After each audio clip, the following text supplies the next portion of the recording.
Hey all, Reloading Bench back with you once again. And I want to make this video in response to a conversation or exchange of messages I had with somebody who commented on a previous video.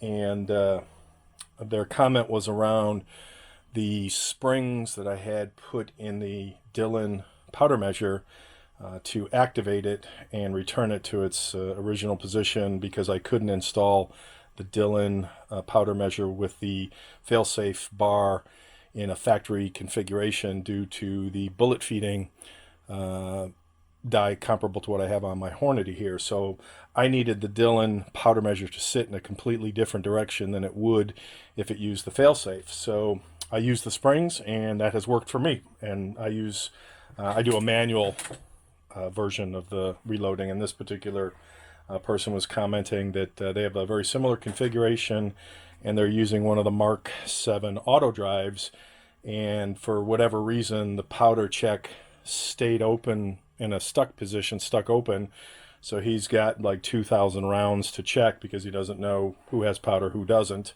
And my comment back to him was, that's exactly why I use the Lock-Out die. So Hornady produces a powder cop that has a visual cue as to when your powder is incorrect, too low, too high on your charge, a double charge or no charge.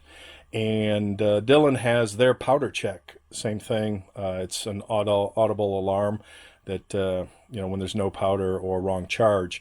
And both of those devices will allow you to continue operating the press. You just get a visual alert or an audible alert, but the press doesn't stop. And one of the reasons I like the powder Lock-Out die from RCBS so much is I run this on all my progressives, and I'll show you. I've got an empty case, has not been deprimed, and I will charge it to my normal powder charging weight.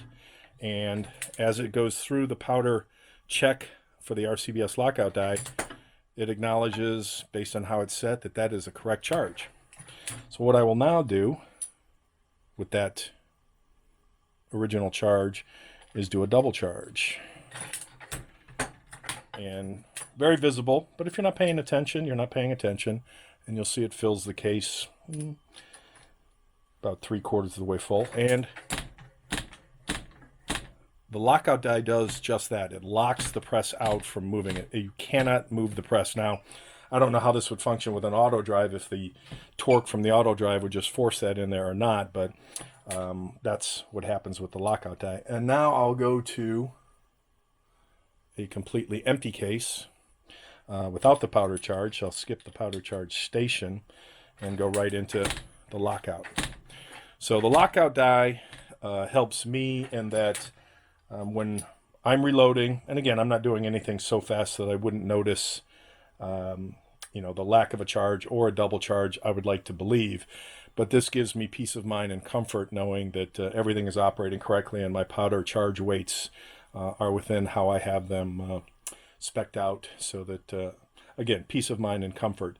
One of the other comments was not enough stations on the press to do the configuration of a Lock-Out or any type of powder check with bullet feeding and doing separate seating and crimping. So on a 5-station setup, such as the Hornady Lock and Load, just as with the Dillon, I'm losing that one station for something that I've opted to do. So by doing a powder check and by doing a bullet feed, I only have a single station left for seating and crimping. And a lot of people like to do separate seating and crimping, and that's where I think turret presses like a Lyman or a Redding T7 with their 7 or 8 or more individual stations allow you to have a significant a number of dies or amount of dies installed in the machine. But I'm a big fan of the Lock-Out and won't run a progressive press without it. So peace of mind there.